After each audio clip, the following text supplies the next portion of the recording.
ഗദാധര ശംഖിചക്ര ഗദാധര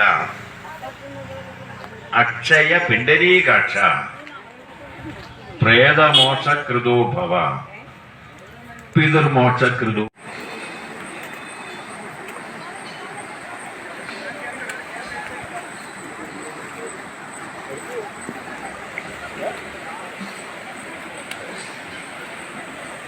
ഈ ആറാട്ടുകടവിലേക്ക് പോകുന്ന ഭക്തജനങ്ങള് പന്തലിന്റെ പടിഞ്ഞാറ് ഭാഗത്തുകൂടി പോകേണ്ടതാണ്.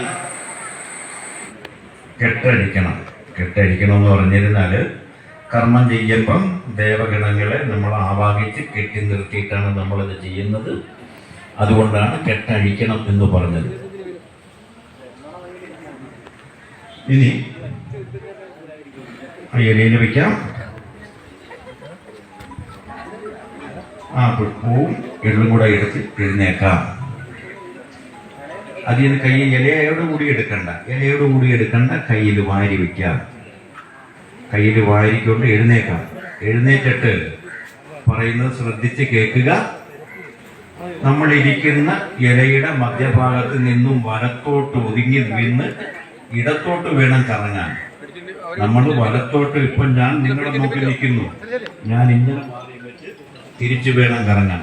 നിങ്ങൾ എന്നെ നോക്കി നിൽക്കുന്ന കാരണം നിങ്ങൾ നിങ്ങളുടെ വലത്തോട്ട് മാറിയും വെച്ച് ഇലയ്ക്ക് പ്രദക്ഷിണം ചെയ്യണം.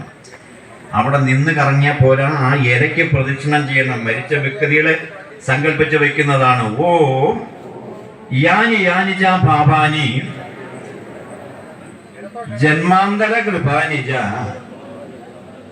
താനി താനി വിനശന്തി പ്രദക്ഷിണം. നമ്മുടെ ഈ ഒരു പ്രതിർപ്പണ ചടങ്ങ് നടന്നുകൊണ്ടിരിക്കുകയാണ്. ഒരു മെമ്പർ കൂടിയായ നമ്മുടെ ബാബുരായൻ സാറ് എന്താണ് പറയുന്നത് നമുക്ക് കേൾക്കാം. സാറേ, കഴിഞ്ഞ 13 വർഷം കൊണ്ട് സ്ഥിരമായി ഈ അർക്കന്നൂർ ആറാട്ടുകടവിൽ ഇതിൻ്റെ ബലിതർപ്പണ കർമ്മങ്ങൾ നടന്നുകൊണ്ടിരിക്കുകയാണ്. ഇടയ്ക്ക് വെച്ച് 2 വർഷമില്ലായിരുന്നു ഈ കോവിഡ് നമുക്ക് ചെയ്യാൻ കഴിഞ്ഞില്ല. ബാക്കി എല്ലാ വർഷവും കൃത്യമായി നടന്നുകൊണ്ടിരിക്കുകയാണ്. സർക്കാരിൻ്റെ നിർദ്ദേശം അനുസരിച്ച് അതിൻ്റെ എല്ലാ മാനദണ്ഡങ്ങളും പാലിച്ചുകൊണ്ടാണ് നടത്തിക്കൊണ്ടിരിക്കുന്നത്. ഫയർഫോഴ്സിൻ്റെയും അതോടൊപ്പം തന്നെ പോലീസിൻ്റെയും സഹായം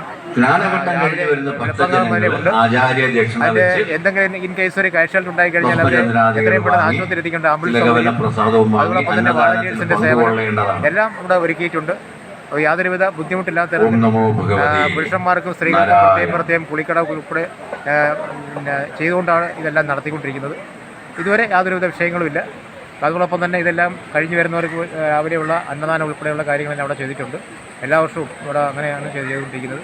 ഓരോ വർഷം കഴിയുന്തോറും ആളുകൾ കൂടി വരുന്ന ഒരു കാഴ്ചയാണ് കാണുന്നത്. ഈ വർഷവും കഴിഞ്ഞ വർഷത്തിനേക്കാൾ കൂടുതൽ ആളുകൾ ഇപ്പോൾ വന്നിട്ടുണ്ടെന്നാണ് ഞങ്ങൾ മനസ്സിലാക്കാനുള്ളത്. ഇനിയും സമയമുണ്ട്, 2 മണിക്കൂർ ഇനിയും സമയമുണ്ട്. ഇനിയും നിരവധി ആളുകൾ എത്തിച്ചേരുമെന്നാണ് പ്രതീക്ഷിക്കുന്നത്. ശരി സാർ, ഈ കാര്യങ്ങളെല്ലാം അതെ, രാവിലെ വളരെയധികം തിരക്കുണ്ട്. ഭക്തജനങ്ങൾ ധാരാളമായി വന്നുകൊണ്ടിരിക്കുന്നു. കഴിഞ്ഞ വർഷത്തേക്കാൾ കൂടുതൽ ഭക്തജനങ്ങൾ പങ്കെടുക്കുമെന്നുള്ളതാണ് ഞങ്ങൾ കണക്കാക്കുന്നത്. ഇപ്പം മണി 9:30 ആയതുള്ളൂ. ഇപ്പം തന്നെ ഏതാണ്ട് 1500 2000-ത്തിനടുത്ത് ആളുകൾ എത്തിക്കഴിഞ്ഞു. ഇവിടെ നല്ല സൗകര്യങ്ങളാണ് ഒരുക്കിയിരിക്കുന്നത്.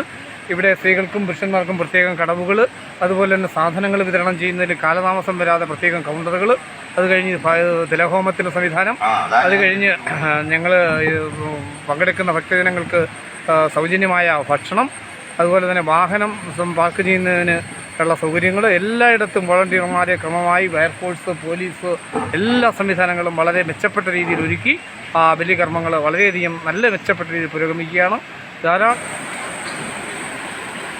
ഇത് കല്ലൂരുള്ള ആറാട്ടുകടവാണ്. ഒരിടത്ത് ശ്രീ മഹാദേവ ക്ഷേത്രത്തിലെ തിരു ആറാട്ട് എഴുന്നള്ളത്ത് വരുന്ന ഒരു സ്ഥലം കൂടിയാണെന്നുള്ള പ്രത്യേകത കൂടിയുണ്ട്.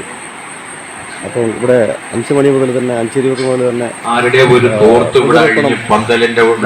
നല്ല തിരക്കാണ്, അത്യാവശ്യം തിരക്കുണ്ട്.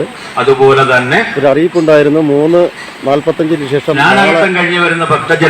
15 വരെയാണ് കർക്കിടക അവഗണിച്ചുകൊണ്ട് രാവിലെ തന്നെ വളരെ തിരക്കായിരുന്നു. പ്രസാദം വാങ്ങി സാക്ഷി ടിവിക്ക് വേണ്ടി വിജയ് പങ്കുകൊണ്ട്